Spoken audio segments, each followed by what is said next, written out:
Good morning, I'm Neva Manu, and this is your morning news fix for Friday, 21st of March.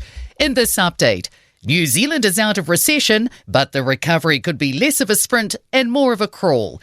GDP's risen by 0.7% in the December quarter, but Kiwibank economist Sabrina Delgado says the economy was still 1.1% smaller than the same period the previous year.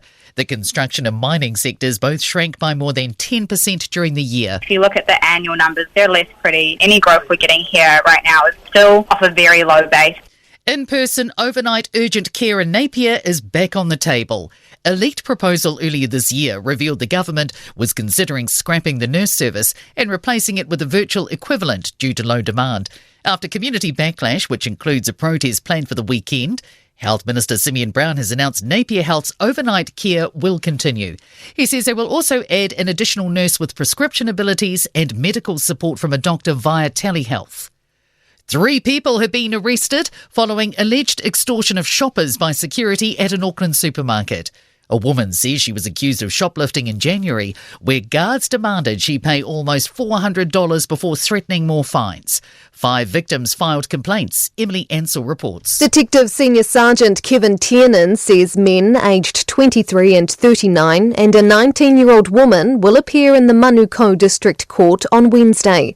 They're facing multiple charges, including demands with intent and obtained by deception, which carries a maximum 7-year prison sentence. Concerned military personnel may have to pick up the slack with fewer civilian staff in the Defence Force. The NZDF's consulting civilian staff on proposals to not fill almost 300 vacancies and disestablish then recreate other jobs. It would result in 80 employees losing their job. As Auckland's Western Springs Speedway prepares to run its last ever race, a local councillor is lamenting how it got to this point. Western Springs Speedway is holding a Legends Night tomorrow before racing is moved to Onehunga's Waikaraka Speedway. The decision has been controversial because of a letter that Speedway New Zealand claims misrepresented their support for moving racing.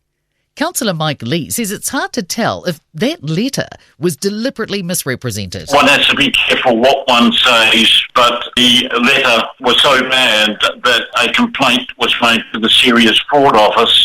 The opportunity for an early peek at Christchurch's newest landmark.